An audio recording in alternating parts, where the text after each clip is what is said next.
नमस्कार, मी मेघराज गवारे। आज पुण्यामध्ये खऱ्या अर्थानं संपूर्ण निळं वादळ आज पुण्यामध्ये झालेलं आहे आणि या निळ्या वादळामध्ये शिरूर लोकसभेचे उमेदवार आणि पुणे लोकसभेचे उमेदवार वंचित बहुजन आघाडीचे वसंतदादा मोरे आज दोघेही फॉर्म भरणार आहेत। परंतु राज्य कार्यकारिणीचे प्रियदर्शी तेलंग साहेब आज इथं आलेले साहेब, वंचित बहुजन आघाडीने जे काही उमेदवार खंबीर उमेदवार आज तुम्हाला वंचित बहुजन आघाडीने दिलेले आहेत, नक्की बाळासाहेब आंबेडकरांनी या समाजाला न्याय दिलाय का आणि ते कसं काम करतील?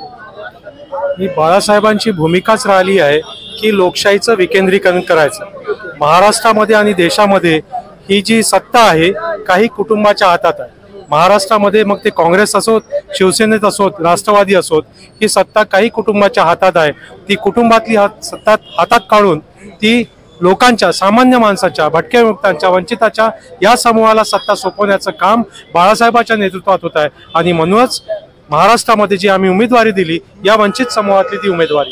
बरोबर आहे। काल तुम्ही मुस्लिम समाजाचा शिरूर लोकसभामध्ये उमेदवार दिलाय आणि काँग्रेसच्या 48 जागावरती काँग्रेसने एकही उमेदवार मुस्लिम समाजाचा दिलेला नाहीये।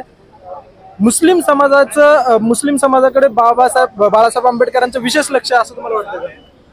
या देशामध्ये 14-15% मुस्लिम आहेत। 14%-15% मुस्लिम हे संसदेमध्ये दिसावेत ही बाळासाहेबांची भूमिका आहे। ज्यांचा मुद्दा त्यांनी तो मांडला पाहिजे आणि त्यांनी तो मुद्दा मांडावा, त्याची सुपारी दुसऱ्यांनी घेऊ नये।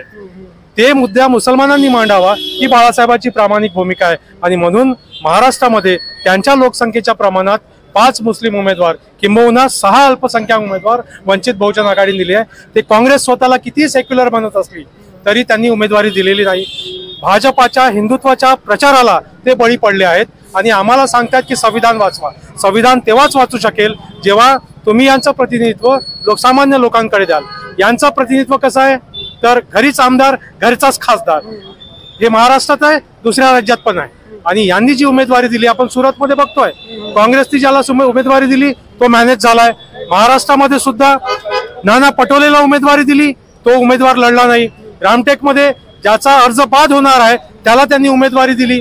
रावेरमध्ये राष्ट्रवादींनी एकनाथ खडसेसाठी उमेदवारी राखून ठेवली, सुनेला उमेदवारी भेटली, खडसेंनी मागेच घेतले नाही तर भाजपामध्ये प्रवेश केला।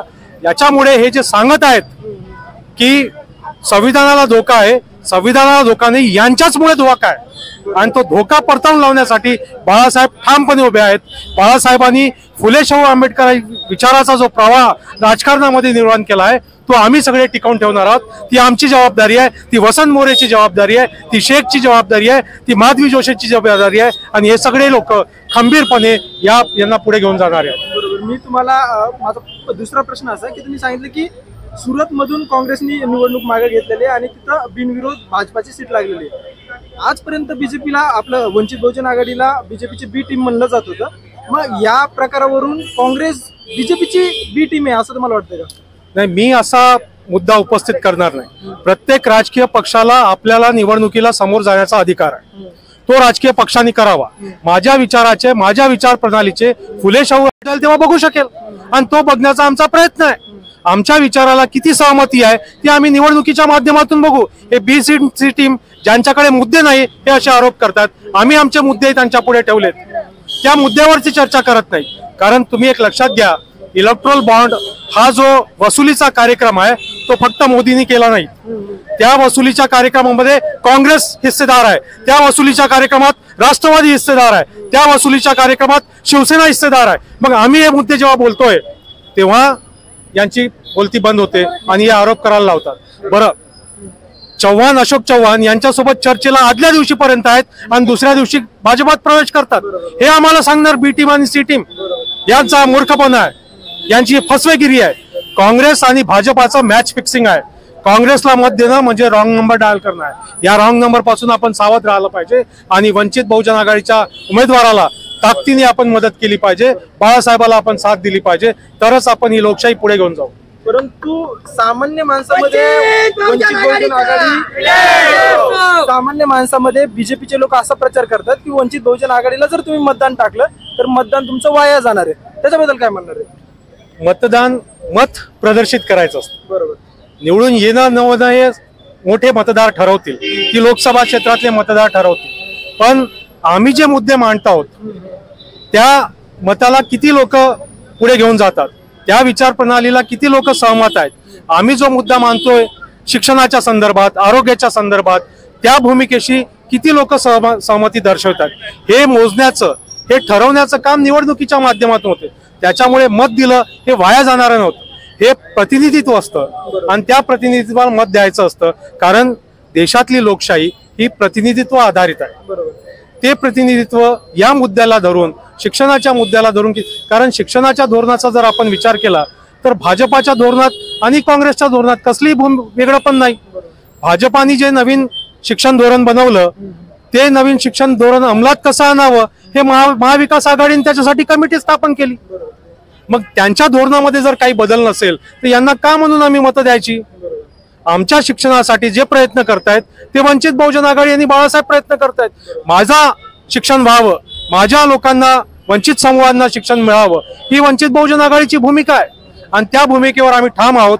हे कसलेही नौटंकी जे सांगतायत आम्हाला, कारण पटोले स्वतः संजय राऊतांना म्हणतायत तुम्ही नौटंकी बंद करा, संजय राऊत काँग्रेसच्या नेत्यांना म्हणतायत काँग्रेसी नेत्यांना नौटंकी बंद करा. अशी युती असते का?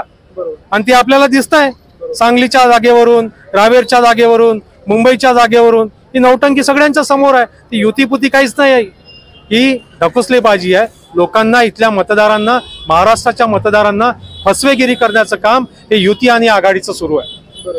आता जवळपास 10 दिवस तुमच्या प्रचाराला झालेले, नक्की तुमचं पुण्यामधून वातावरण कसं आहे? तुम्हाला वाटतं का की या दोन्ही सीट तुमच्या लागू शकतील? पुण्यातल्या तुम्ही जर विधानसभा बघितल्या तर वडगाव असेल, शिवाजीनगर विधानसभा असेल किंवा बाकीच्या विधानसभा असतील, या सगळ्या विधानसभेमध्ये मोठा सहभाग वंचित बहुजन आघाडीच्या सदस्य नोंदणीच्या माध्यमातून झाला आहे. जे आमचे सदस्य आहेत ते 2019 पासून 2024 पर्यंत मोठ्या संख्येने वाढ झालेली आहे. इतकंच नाही तर ज्या समूहामध्ये आम्ही त्यांना प्रतिनिधित्व देत आहोत ती समूह आमच्या कार्यकारिणीमध्ये मोठ्या संख्येने आहेत. वसंत मोरेंना पहिली पसंती आज पुणेकरांची आहे. ज्या मुद्द्याला धरून ते लढत आहेत, ज्या भूमिकेशी ते धरून आहेत, त्या भूमिकेवर ते ठाम आहेत आणि त्या भूमिकेचं समर्थन करत वंचित बहुजन आघाडीने त्यांना अधिकृत उमेदवार म्हणून घोषित केला आहे. म्हणून पुणेकरांची पसंत ही वसंत मोरे आहे. बरोबर. दुसरा एक माझा शेवटचा प्रश्न असा आहे, वसंत मोरे जिंदाबाद वंचित बहुजन जिंदाबाद. आघाडीचं मतदान कधीच फुटत नाही असं वंचित बहुजन आघाडीचे कार्यकर्ते किंवा पदाधिकारी म्हणताना दिसतात. परंतु या कार्यकर्त्यांमध्ये, या मतदारांमध्ये फोडण्याचा प्रयत्न भाजपकडून, काँग्रेसकडून केला जातो. तर या वंचितच्या मतदारांना तुम्ही काय आवाहन कराल? वंचितचा जो अजेंडा आहे, झेंडा आहे, आपण जर भाजपाचे आणि आघाडीचे उमेदवार बघितले, महाविकास आघाडीचे उमेदवार बघितले तर त्या उमेदवाराकडे ना झेंडा आहे ना अजेंडा आहे. वंचित बहुजन आघाडी अजेंडाला धरून लढत आहे आणि म्हणून माझी पुण्यातल्या सगळ्या मतदारांना आव्हान आहे की तुम्ही अजेंडाचा विचार करा. पुण्यातल्या जे मुद्दे आहेत त्या मुद्द्यांचा तुम्ही विचार करा. जे मुद्दे भाजपाने आतापर्यंत सांगितले त्याच्यावर त्यांनी कधीच अंमल केलं नाही. ज्या घोषणा त्यांनी काँग्रेस आणि शिवसेनेने दिल्या त्याच्यावर कधी त्यांनी काम केलेलं नाही. म्हणून मग तो शिक्षणाचा मुद्दा असेल, आरोग्याचा मुद्दा असेल, म्हणजे साधं जर उदाहरण आपण घेतलं तर पिंपरी चिंचवडमध्ये एका वर्षात 602 बालकांचा मृत्यू झालाय. मागच्या 6 वर्षात 3665 बालकांचा मृत्यू झालाय. तिथे तर राष्ट्रवादी आहे. काय केलं अजित पवारांनी तिथे? काय केलं शरद पवारांनी तिथे? काय केलं सुप्रिया सुळेंनी तिथे? बालकांचा मृत्यू 3500च्या वर बालकांचा मृत्यू होत आहे. तेव्हा हे सगळे वंचित समूहातले आहेत आणि या सगळ्या लोकांना पुढे घेऊन जाण्याचं काम, यांना विकासाच्या प्रवाहात घेऊन जाण्याचं काम, यांना शिक्षणाच्या प्रवाहात घेऊन जाण्याचं काम, यांचं आरोग्य चांगलं राहावं याच्यासाठी काम वंचित बहुजन आघाडी करणार आहे. म्हणून मुद्द्यांचा तुम्ही विचार करा, कुठल्याही मतप्रवाहाला तुम्ही बळी पडू नका आणि वंचित बहुजन आघाडीच्या अधिकृत उमेदवारांना तुम्ही विजयी करा. बरोबर. मी मेघराज गवारे बघितलं की वंचित बहुजन आघाडीचे जे काही प्रियदर्शी तेलंग साहेब आहेत त्यांनी सांगितलं की मतदारांनी वंचित बहुजन आघाडीच्या अजेंड्यावरती लक्ष दिलं पाहिजे. आज वसंतदादा मोरे आणि शिरूर लोकसभेचे उमेदवार आज फॉर्म भरणार आहेत. लवकरच इलेक्शन आहे.